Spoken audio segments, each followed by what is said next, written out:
Okay, it's 5 o'clock. Let's get the meeting started.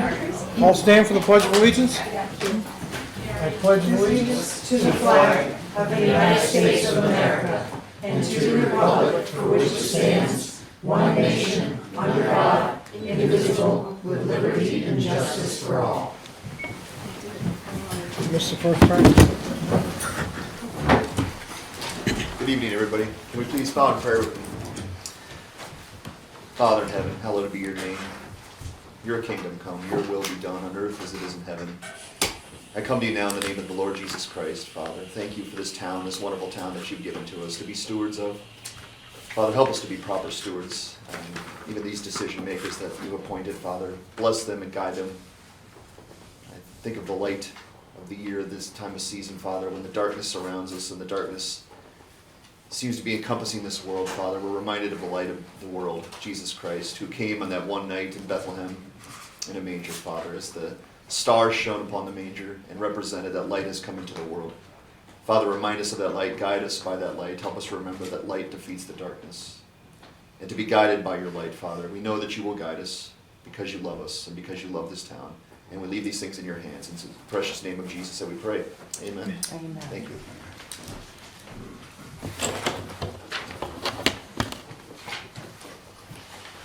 Okay, we're going to start the evening out in the public hearing.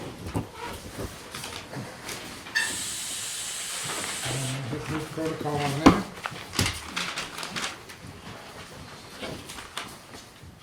So we need to open the public hearing now, Jim, is that the way to do it with the call?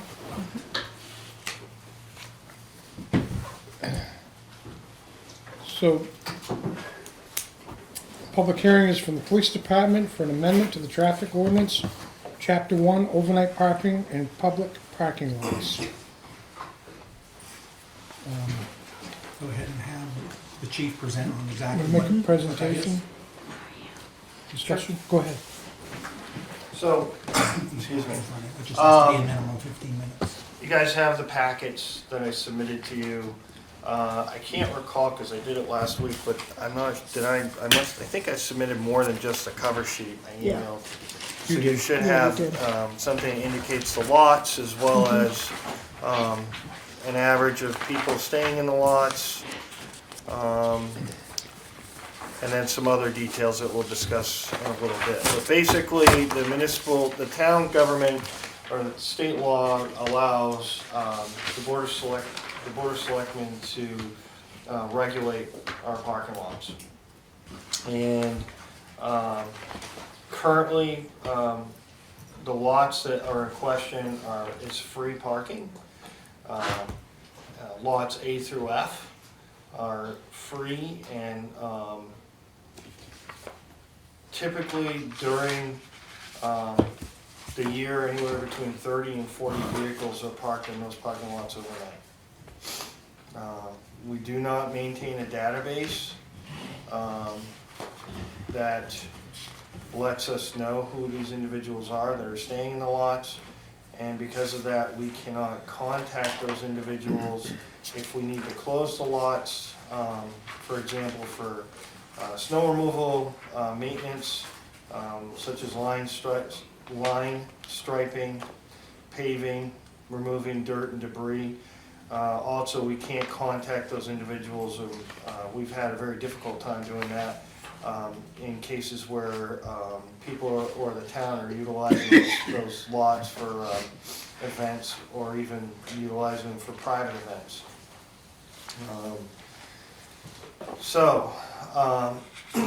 Currently we have a regulation that does allow us to cite or prohibits individuals that have abandoned vehicles in the lot for over 10 days that are unregistered,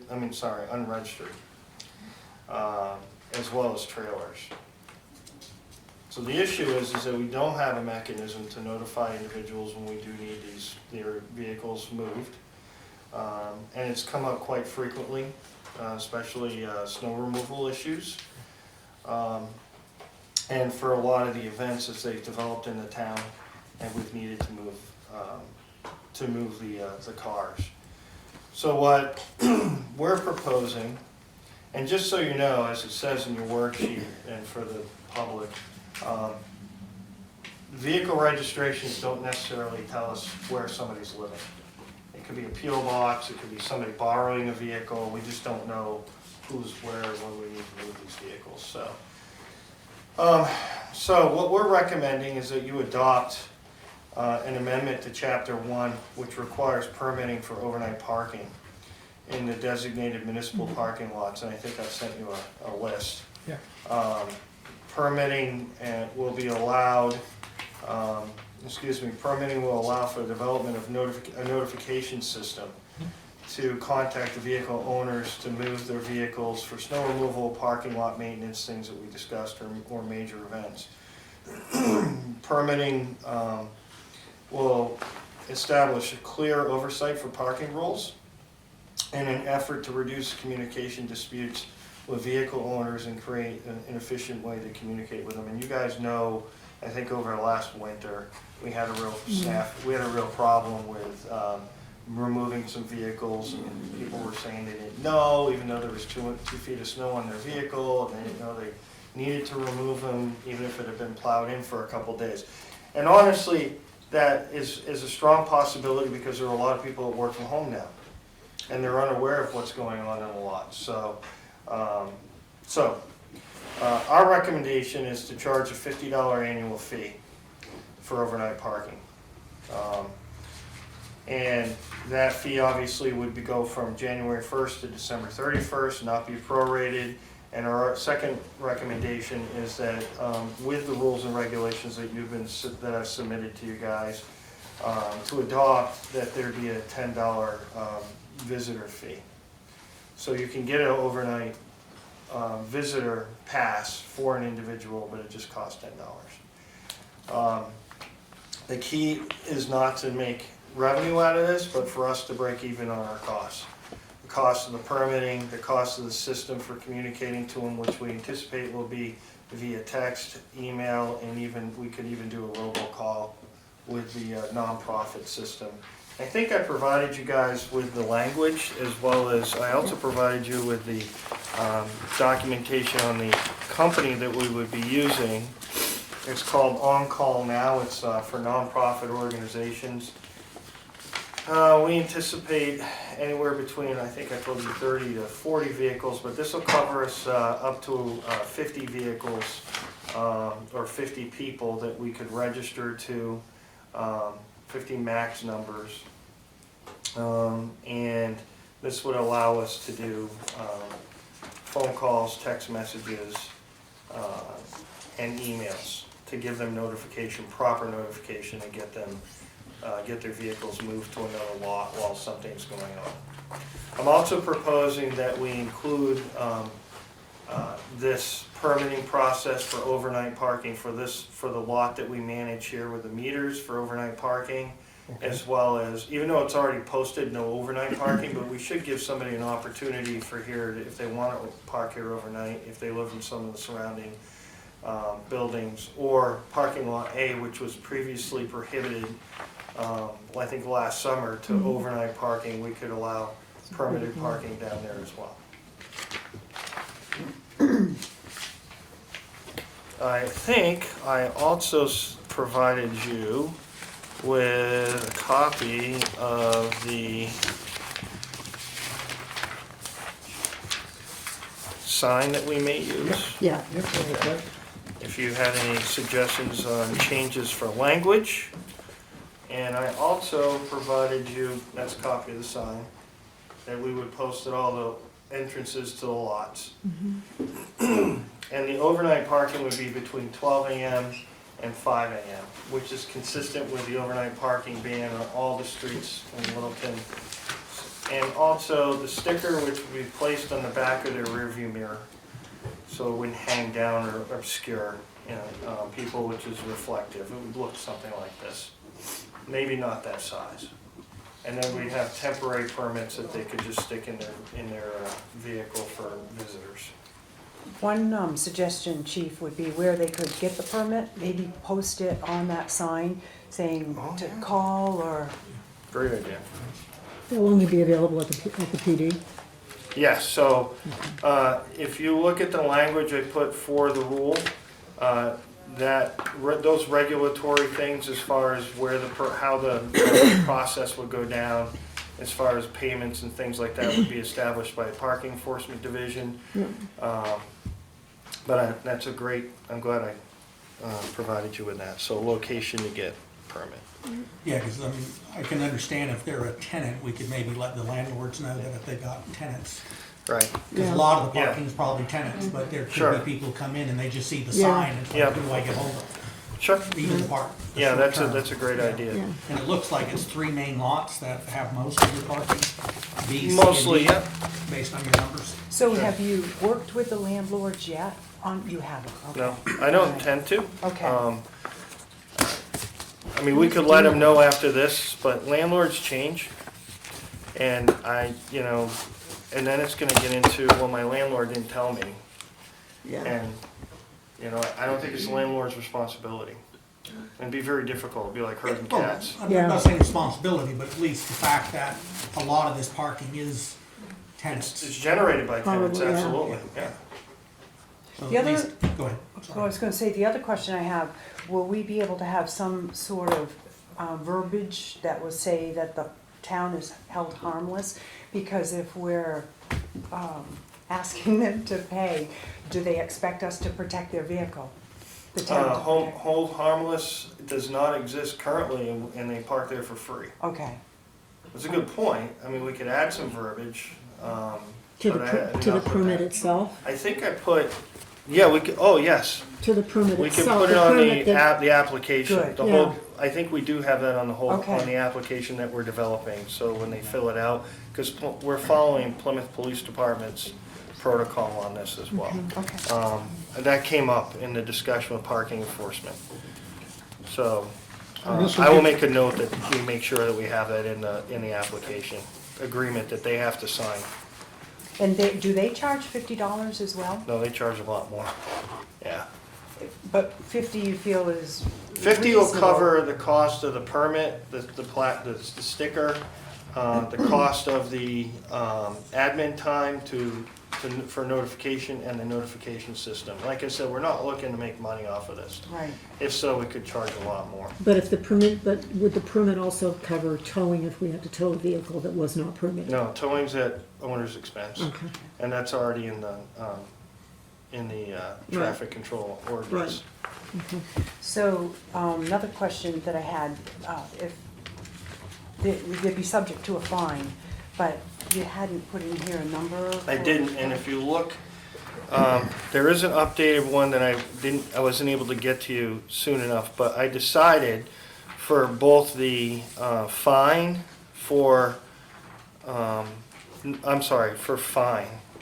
The fine is actually under restricted parking. It's already a fine that exists. Okay, What I did do is I removed both the $50 and the $10 fee. That's my recommendation, but you can set the fees to whatever you want them to be. And then all Doug has to do is update the fee schedule.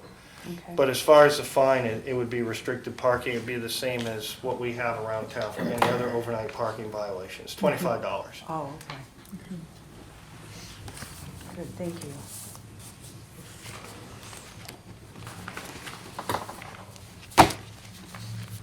How long has Plymouth had this in,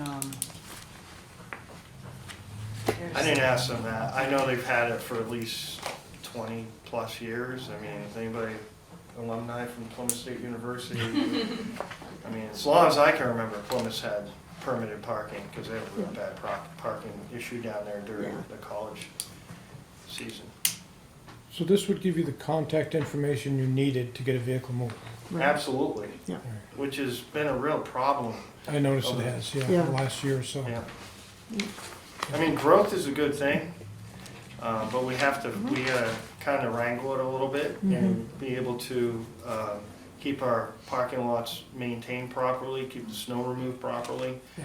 And of course, with all the events that are happening down in the River District, we gotta have a way of notifying these individuals. The last thing I wanna do is have to tow their vehicles. We just really don't wanna have to tow vehicles, but it's been really hard sometimes trying to locate people. Yeah. Right now too, I think in some of our signage, we have no overnight parking, so that would have to, I mentioned that, so this Yeah. would supersede the overnight parking ban on this lot and lot A. okay.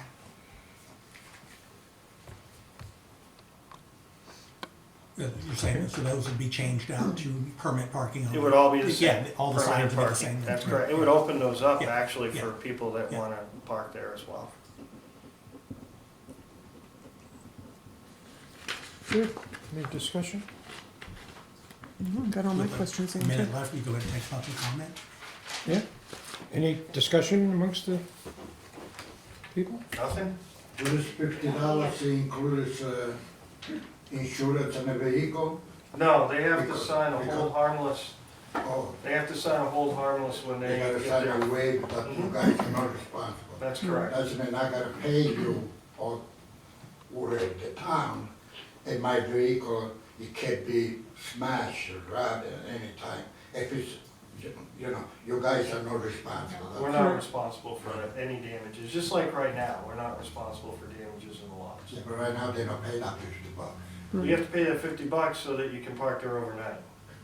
So Public Works can do their job and we can hold events and hopefully not, have a better way to communicate with people, be able to tell them they need to move from one lot to another. Thank you. Question. Are there any people that work in town or events in town that, where people get to their cars after midnight? Say you get there at 12:30, you're in violation of the ban. Right. I mean, Maybe, I don't know. I would say pre-COVID, yes. Okay. Because a lot of the bars stayed open until 1 AM, which is a little bit problematic, but there's also but that doesn't exist. Most of the bars close at 9 or 10 now. And there's always ways that we can, through the appeal process, adjust that.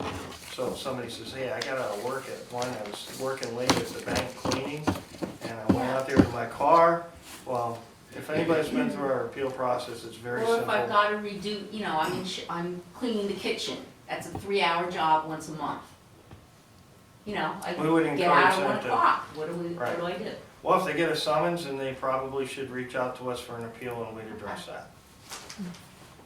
I know folks who live in the like Tilton Block building, and there's a private parking lot behind there Sure is. for residents, but they're told to move their cars to one of the public lots when they have to plow or or like paint the lines or anything like that. Where would people who are renting go that have cars down? For overnight, Yeah. well, I think the landlord should address that directly with the town. He usually tells them to go like behind Jack's, Yeah. in that lot. You know, unfortunately, there's a cost to keeping our lots clean and our lots open and our lots safe. Yeah. And this is what we gotta do so that we don't, and there have been some people, unfortunately, we've told and have been very angry because there was no way we could notify them and worked very hard to do that. So I think that's a process we're gonna have to work out with the landlords, you Okay. know? Cause like would everybody in the building have to then get a permit for that one night they plan on? They might have to, or maybe the landlord should, Okay. Oh, that's you true. know? Yeah. That's very Landlord's the one that's reasonable. getting the free parking and they're not required to have any parking for their tenants. Yeah. So maybe the landlord should help out. I don't know, but that's probably something we can work out with landlords. Is there any access to the New Hampshire, you know, like the Department of Transport, how when you go through, I'm not sure if New Hampshire has this, but when you go through like an Easy Pass without having it, and they bill your license plate number? Well, I'm sure there is. Well, Well, that costs a lot of money, that's all. No, of course.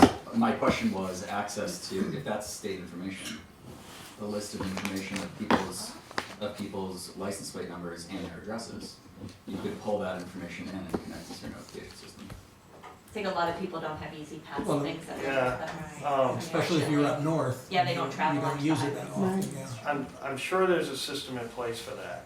There's also a lot of privacy laws too, which we can't violate either under the Driver Protection Act. So there are some restrictions when somebody says, hey, do you know whose car this is? Sometimes we can't tell them. Yeah. But a lot of times, like I said, they could be borrowing somebody's car, it could be a PO box. You know, you don't have to have a physical address on your license. If somebody you know, you can put a PO box on there as well. And it's hard tracking down what their physical address is when these guys are out, Public Works are out there trying to move cars to get all the snow removal done, so. But back to your question on landlords. I'm sure if a landlord contacted us and said, hey, we're doing line striping tonight, do you mind if we move, just tonight, move our people over for one night? I'm sure that's an agreement that we can make, you know. We just don't wanna see the system abused, that's all. Yeah, understandable, I just hope That's that a good question. they figure out that this could be happening, so then they Right. do call you Yeah. and ask for that instead of So, having the whole building getting towed one- or $25. One of the other things is that we plan on, the reason I'm doing it this early is not only to get the system purchased and the placards purchased, but to really get the information out there via social media and our website. And, you know, one of the things that we're gonna try to do is look at some of the major landlords on Main Street, School Street, and surrounding streets, Pleasant, and try to tell them, hey, this is what we're doing, and get that communication started with them, and encourage some type of a positive thing back and forth to help them out. When would this start? January 1st. Oh, I'd like to start on January 1st, so whoever purchases a permit, if it's approved, will get the full year. here, okay. So your marketing for that program will start pretty soon? Pretty soon. Okay, because that doesn't give you that much time if you It roll does, out about a January month. 1st. Yeah, Okay. we're looking to start doing about a month and get it going on January 1st, a month away. Seems like a good place to start. Hey, and if it doesn't work, you have the authority to rescind it too. Right, Yeah. So, right. any other questions? fair enough. Very good comments, thank you. Looking for a motion?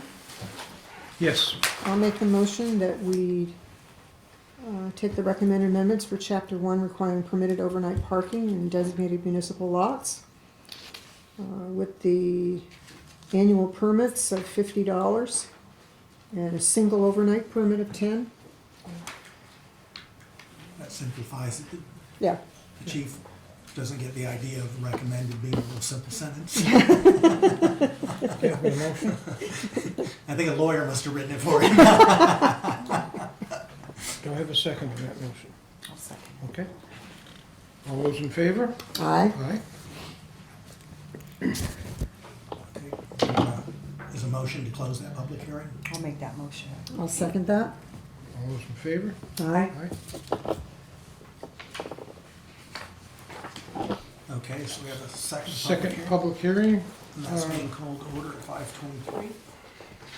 Public Works Department, New Hampshire DOT, a special one-time highway payment in amount of $49,972.86 in accordance with the House Bill 2 payment for maintenance, construction, and reconstruction of Class 4 and 5 highways.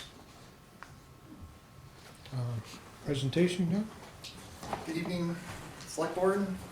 Tonight is a public hearing for these monies that were received. We received a letter dated November 9th, 2023 from DOT, notifying the town of this special one-time payment. As you mentioned, it's conducting this public hearing because it's unanticipated revenue per RSA 31:95-B, Section 3, and RSA 91A:2. So it does require a motion, a public hearing, and a motion of the board to accept these monies. And I've attached the letter from DOT for your reference. We receive these funds every year from DOT, but they had some one-time distributions that they did last year, and they're doing it again this year. So this one's through SB 2, or House Bill 2, which is different. I think last year was through Senate Bill 501. So it's just a different legislation.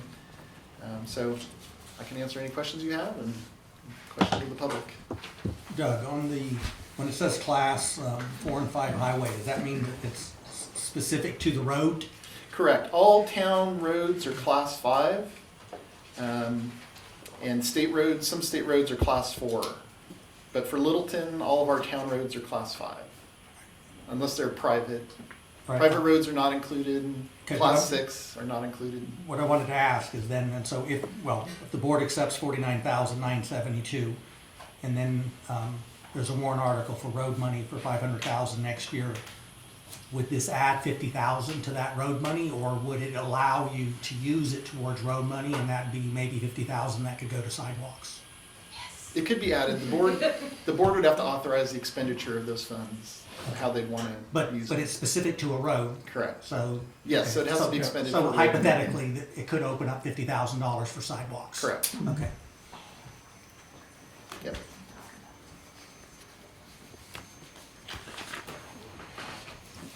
Any discussion on, Unless we want for the record that the state of New Hampshire in the House Bill 2 divided and distributed $10 million throughout the state of New Hampshire to different towns, and we were blessed with the $49,972.86. So, Thank you. Take any comments? public hearing, any comments? So, Road sounds great. Yeah, and sidewalks are eligible, as Jim mentioned, it's part of the roadway system. okay, we gotta let this go through to the 15 minutes Yeah, before we make and a I'll, motion? yeah, I'll let you know when the timer goes.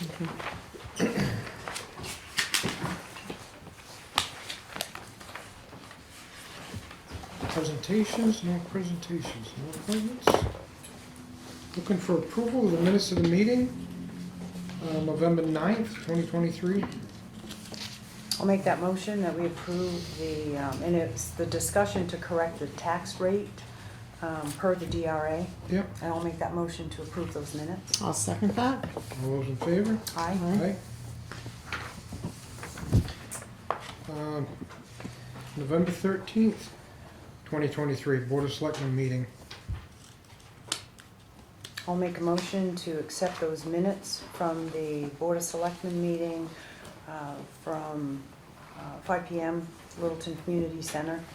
I'll make that motion to approve. 13th, I'll second. All those in favor? Aye. I didn't see anything wrong with those minutes either. So.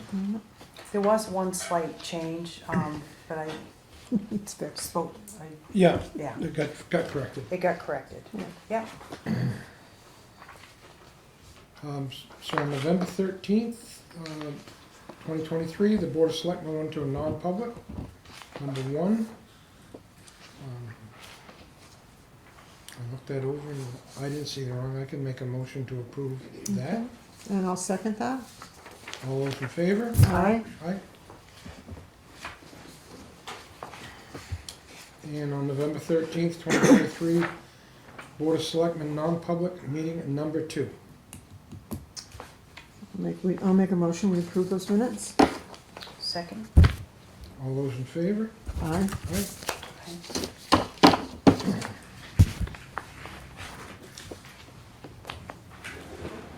Next on the agenda is town manager's updates.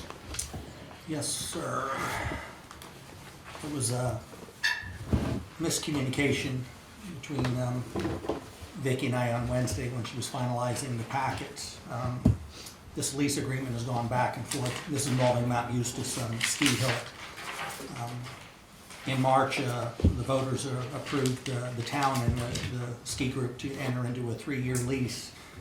And I had written up a staff report and had a proposed A lease and a proposed B lease. And then the representative for the ski group sent in his email on Wednesday with highlights on his. And so I told Vicki just to put that in the packet. And she misunderstood, and so she only put it in the packet and didn't put in the A and B that I gave you. Before I walked over tonight, he sent an email that he wouldn't be able to be here tonight. So I emailed back that we go ahead and have at least a discussion so that maybe we could get some points clarified. The big issue that they seem to have is the fact that when I submitted this to the town attorney, they recommended that the insurance should be at the same level that the town has for insurance, so that if somebody were to sue us, which would increase their insurance per the previous lease. Also, today handed out an email from Primex, and while they didn't stress an amount, I mean, they do stress the fact of being strongly insured, you know, in a sense, because there is no coverage for skiing and whatever in terms of the hill, in terms of that. I think The other two things that I would like the board to look at that are changes in the lease are in paragraph section 9, specific use of premise. B, leaseor agrees the premise may be used for free or affordable non-skiing outdoor recreation, charitable events, and activities related to the nonprofit. The use of the main ski slope area is to be consistent with the mission and activities of the leasee as set by the board of directors. This mission may include year-round use of the premise for low-impact recreation. Premises considered public space for mutual benefit of all Littleton residents and visitors.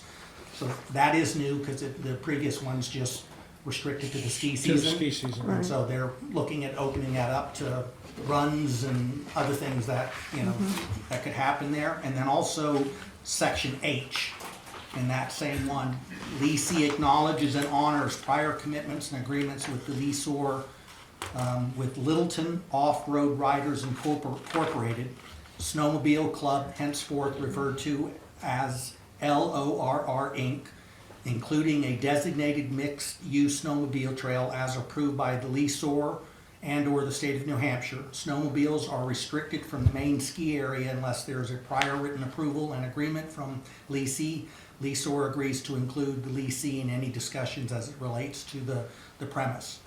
And I think my understanding on there was that in the past there had been a section of the hill that had been used by snowmobilers, and I think that had been blocked off with a property owner, and I think there's some talk about that could potentially change. And so I guess to ensure that the folks who are snowmobilers and have had access to this, I think this is ensuring that they would have I mean, they can access to that trail. still come from Bethlehem and go to the top of Mount Eustis to get the view and back. That was part of the original Core to 5. And we had a problem, you know, with the landowner. It is getting resolved from what I understand. So that part of it needs to be kept open. Designated mixed-use snowmobile trail. That's the part that, I mean, it was just for the snowmobile, so mixed use. I don't know where that came from. I don't know. Can off-road vehicles use it during the summer? No, it's just for snow machines. Yeah, I mean, that's What about- language that they proposed. And What I about think that was hiking? after meeting with Lord Yeah. to make sure that there was language in there that protected the snowmobilers. What about hiking or mountain biking during the summer on that trail? Yeah, I mean, that's all permittable for Yeah, traffic and yeah, stuff. that's what I thought. Yeah. Yeah, so I think that language came after they met with the snowmobile club. So I did find that part, and I did find the other part you were talking about, you know, the parking facility Yeah. and that type of thing. Yeah, well, those didn't seem to be the serious issue, but I know they did have concern, and what had happened on that, just to give some background, DOT was doing road work up in that area, and I think it was at Mount Eustis or Town Cottage Road, Cottage Street, Doug, It wasn't was Mount Eustis. Mount Eustis, They're working okay. on the bridge there. Yeah, and because it wasn't being used at the time recreational wise, they asked for permission to put some of their construction vehicles and whatever, and so we allowed those to be stored in the parking lot. And so, in the agreement, we put in there that if we were to let somebody else use it, they'd be given 48 hours notice, and just for the fact that there wasn't something in there involving notification last time.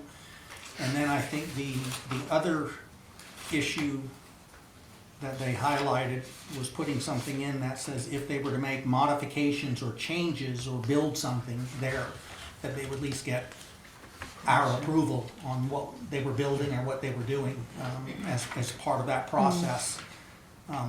So there's, I guess, a couple of things you can do tonight. I mean, I did do a copy of an A and a B lease. One has the insurance the way it was, 1 million per incident, and I think 2 million aggregate.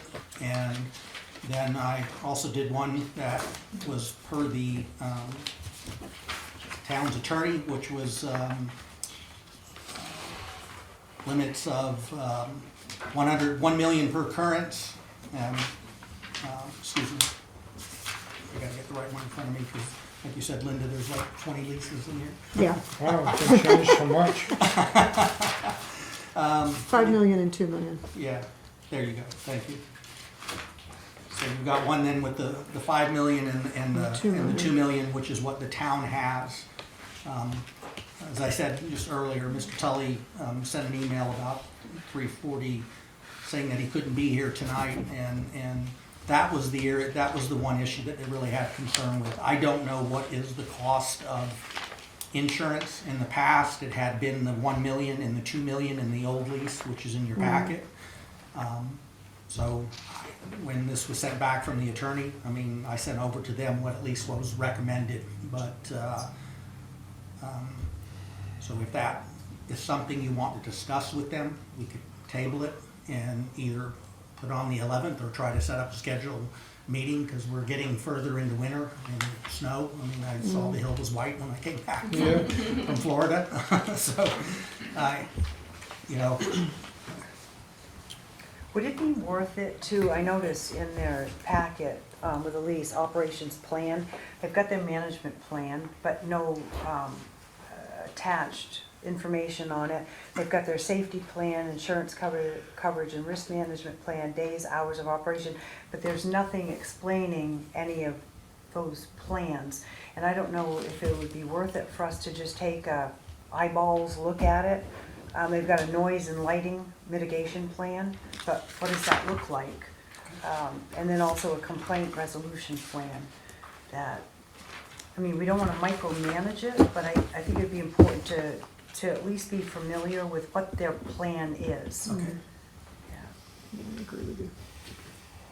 right then. And, you know, the other thing is just, with this insurance thing going on, it's, I guess with times changing like they are, if somebody gets caught on the rope and goes through the bull wheel at the end of the top of the mountain, $1 million isn't gonna start to cover it. Right. No, and I mean, I'm not a lawyer, but I mean, it's town property, and most people, when they're gonna sue everybody that can be named, and the town would be considered to have deeper pockets than the organization. So it does. So we just need to protect the taxpayers. I would rather see the lease with the 5 and the 2 than the 2 and the 1, to be honest with you. I think it not only protects them, but it protects the town. Okay. Then I think the other things I think are okay, but I do agree with Carrie, it would be nice if we could eyeball their plans that they have Yeah. in place, Some explanation on a Yeah. couple of things. just so we're aware of it. So if anybody comes and asks us, we have that information. would you want to table it tonight? Me tell John tomorrow that just gonna write down when the public hearing ended on the other, we can go back to that in just a second. Okay. 5:38. I wouldn't have an issue doing a work session. I mean, for a couple of lines, I mean, I hate tying you up like Yeah. that, but I mean, if they feel strong, I mean, at least they can give you why the 1 and the 2 million they think is appropriate versus that tonight. The only thing I worry about is as time goes on. I mean, Right. the season's gonna start, Yeah. and I don't Yeah. wanna hold them up. But if you wanna table it tonight, and you let him know that the board was leaning towards the 5 and the 2, but he's got an opportunity to come in and explain it to you, and then Few also questions. the operations plans as Yeah. requested by Select Member Genro, then we can do that, Yeah. okay? That sounds good. All right, you motion to table? I'll make that motion to table. I'll second.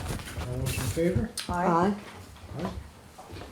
All right, I'll get with John, and we'll try to get something set up as quick as possible. So we need a motion for the, Now we go back to The DOT? to accept the DOT funds. so we need the motion to accept, and then we need a motion to close close. it. Okay, Yes. so I'll make the motion that we accept the 49,972 and change from House Bill 2. Accept the funds and expend the funds. I'll second that. Motion, we have a second. Second by By Carrie, and then I'll make the motion that we close the public hearing on that.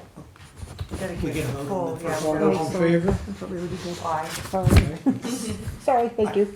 I assume, but we need to get it on record, okay? All right, now Linda, you got a motion to A close? motion to close the public hearing. I'll second that. All those in favor? Aye. Aye. Okay. All right, the next item that I had was, historically, you've had Flume Media has recorded your meetings, and then, provided them for the public to view, both the town meetings, budget advisory committee meetings, deliberative session.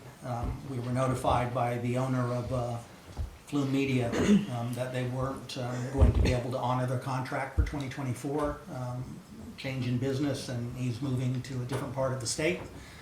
But we do have a proposal from Zach D. Video to continue coverage for the town. I think the only question that might be in was the live broadcasting of the deliberative session, in the sense of might not be able to happen The live feed. based on the ability to transmit from that meeting space. But I don't know if you used somebody before Flume, or if that's how you started the. It was done at the high school. Okay. My concern is, we do have a lot of people that do watch the deliberative from home. Either they can't make it in physically, and I think it's critical, and I guess I was gonna ask Zach too, if there was a way. This is Zach D. Video. If there was a way that you could, because I love what you do. Yeah. You've done an excellent job for us, and Thank you. I'd like for you to continue. But just that one deliberative session is critical for a lot of people. Right. And I know I've had, as a selectman, I've had people text me, watching it, saying, could you this or that? So I think that's super critical, and I don't know if we could, you could rent the equipment, or, I can definitely look into it, and before Chad moves, maybe I could offer to, rent it from him. I could see if I could do that first, but it's Okay. just a matter of me acquiring the gear for myself mainly, because I'm acquiring a lot of the gear that he has now. But Okay. yeah, well, I'm thinking too, with Dale Pryor at the high school, there may be something that he could help you with that too. I don't know. okay. But I do know that's really important. The other question I have, what if we have, the sessions go 2 nights? So, this covers what you're asking for, covers the one Okay. deliberative, and then every,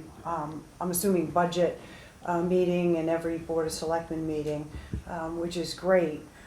But do you have built in, if you had to do double deliberative session night? I had not before. I saw on Chad's old invoice that was on there, but Yeah. I wasn't sure if it was necessary. But I can absolutely throw that back in there and provide. Okay, because there are times we have to. Gotcha. I wasn't sure. 'Cause I've only done one, I think, so far. So Okay. yeah. All right. And in the current draft budget, we did budget 19.5, which was the price that I got from Flume for 2024.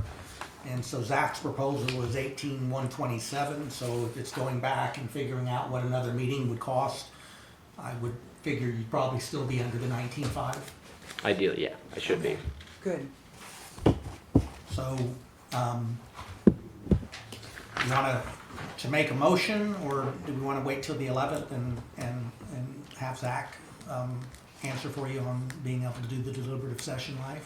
I think Zach could pull it off. You can do it. I think he can, and I get no qualms about making a motion. Okay, is that a motion, Roger? Yeah, I'll make that motion. I'll second that. All those in favor? Aye. Aye. Thank you, Congratulations. Zach. Thank you. We're now going to be covered by Zach D. Video, right? Name pending. Name pending.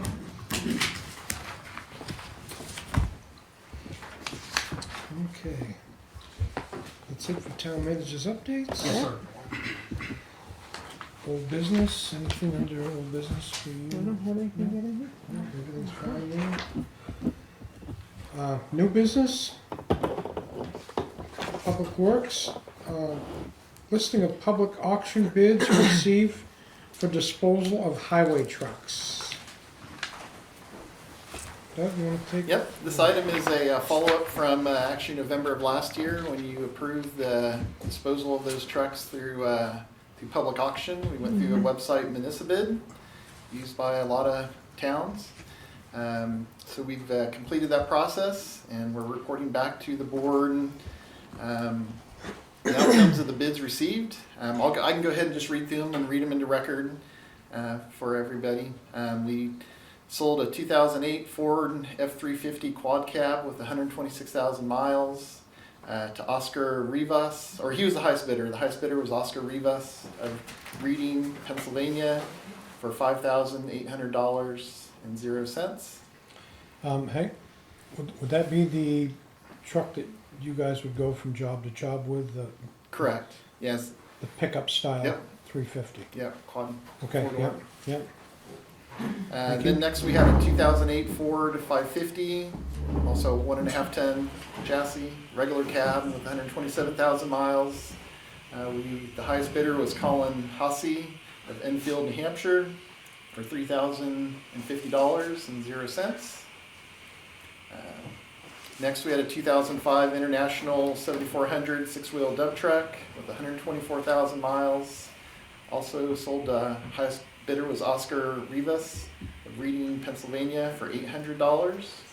And then lastly, a 2015 International 7400 Max Force six-wheel dump truck with 62,000 miles. That was, the highest bidder was Pamela Miller of Barry, Vermont, for $2,350.00. So altogether, that is $12,000 even for those 4 trucks. I have one question. How do these get transported to the new owners? Do they come pick them up or do we have to transport them? They come pick them up. Okay, all right. That's Yep. what I was, that's what I was hoping the answer would be. None of these have tabs. None of them could pass inspection, so they had to make their own arrangements. To pick them up? Yep. Okay, all right. And then Paul will ticket them if they're driving them out of town. Okay. Yeah.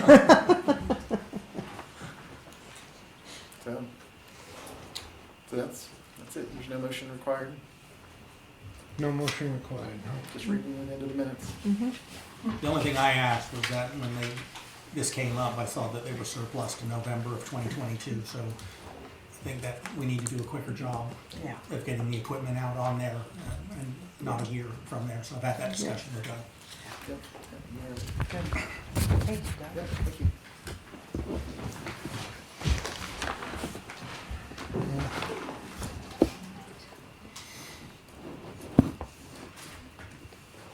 I just got floored on that one for some reason.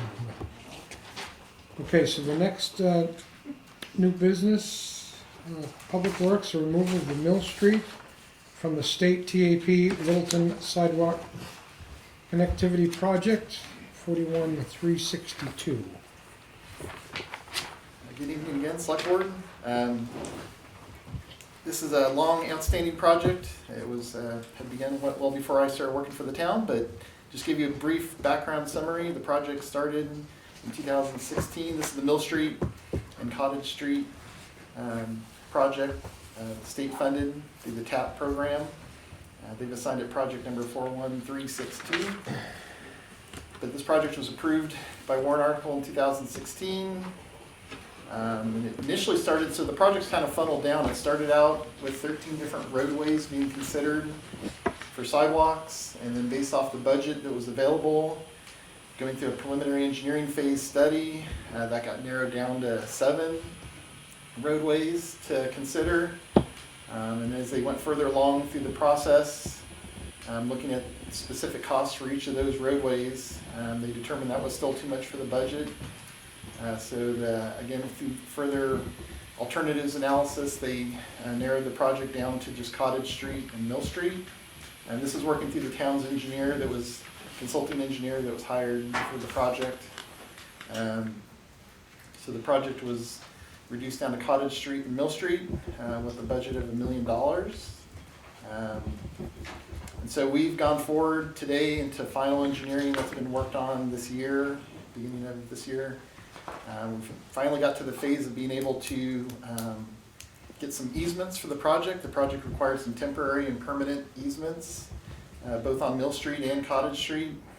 to complete the project, and the state basically said, you know, the town needs to acquire those easements and to work on that. So I've been leading that effort to acquire those easements, and basically what it came down to is we have folks on Mill Street that were agreement with the project back in 2021, but things changed as time has gone on, and now we have some of those that are not in agreement with trying to fit a sidewalk in on Mill Street.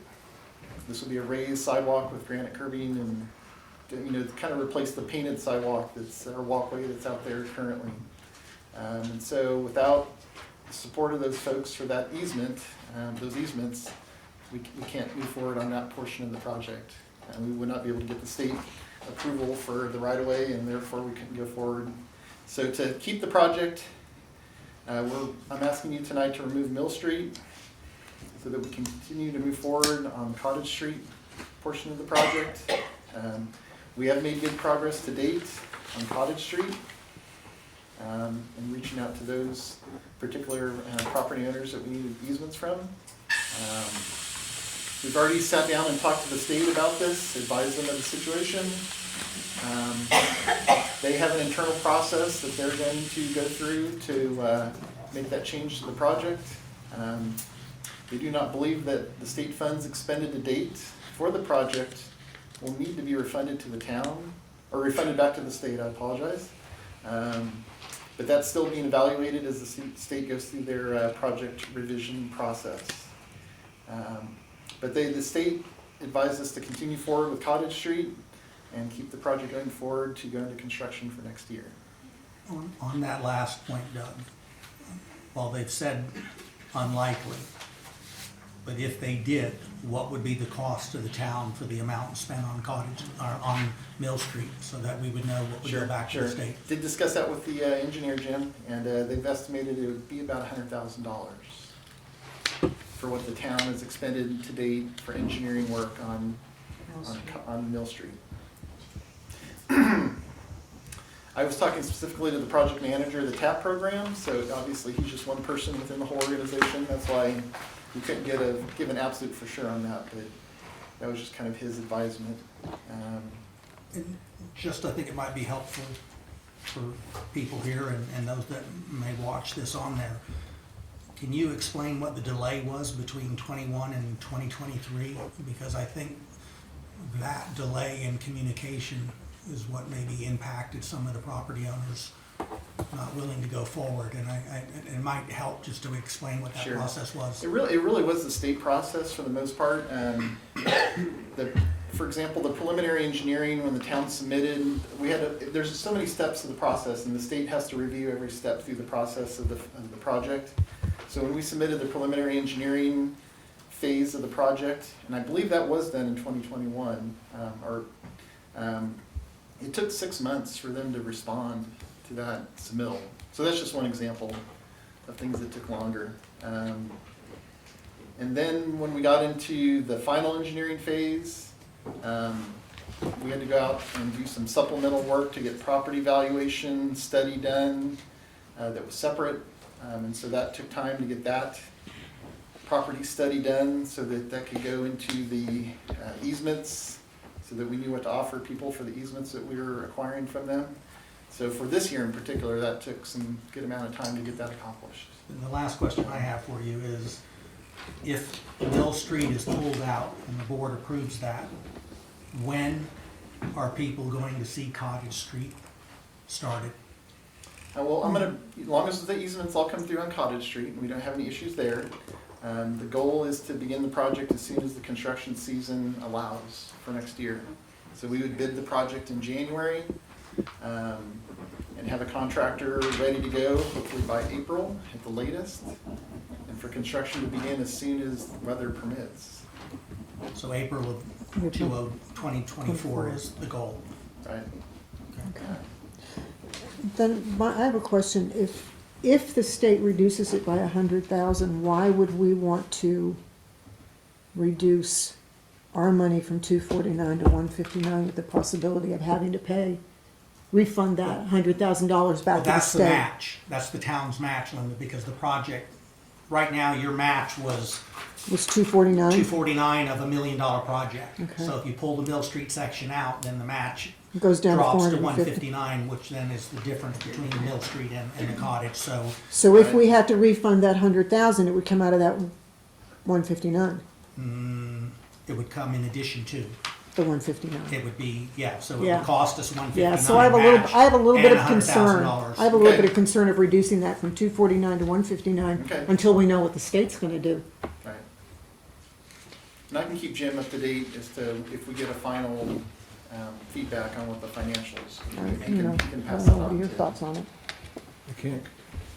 I'm a What- property owner on Mill Street. I think what gotta Doug was stay telling with you is that if it goes forward as is, that would be the reduction. So it's not like you're holding that money, you know, like we have an extra 100,000 in terms of that was part of. So the state would say your requirement to pay us 249 is now 159, Okay, and we'd have to come up with another $100,000 if they didn't waive that. So, but we can update you on that. I think maybe what's real important maybe tonight is an answer on Mill Street, yes or no, so that Yeah. cottage can get moving forward. yeah, and I have no problem with that, with pulling Mill Street off. My Yeah. problem is with the $100,000 that we may end up have to repay the state, And we'll keep you updated on that. yeah. So, Mr. Chair, do you want a motion? Yeah, I have to step away from this myself. I'm a property owner on Mill Street, so I Okay. think it's in the best interest of the people for me. Okay. All right, thank you. So, So I'll make a motion to remove Mill Street from the state TAP Littleton Sidewalk Connectivity Project 41362 due to the inability to acquire necessary easements by agreeable negotiations with the butters. I'll second that. Us in favor? All in favor, say aye.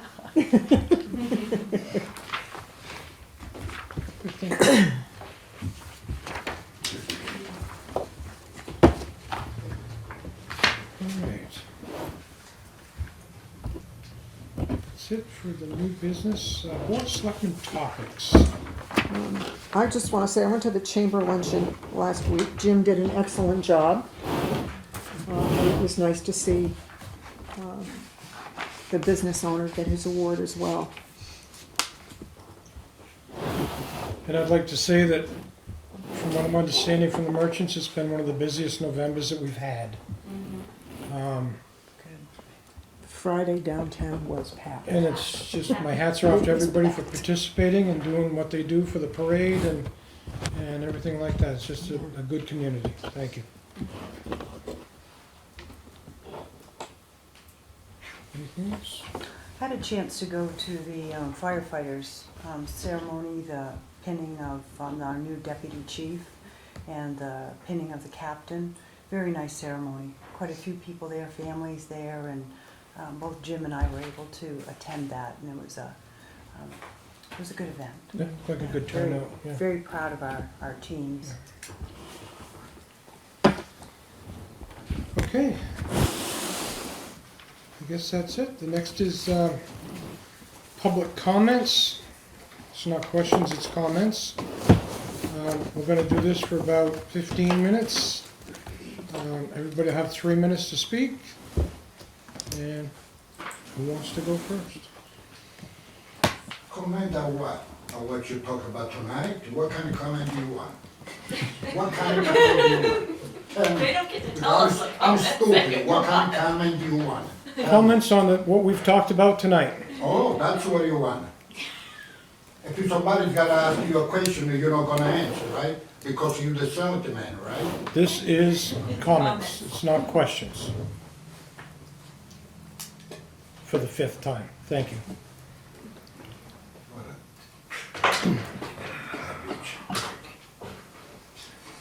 I guess we're all set.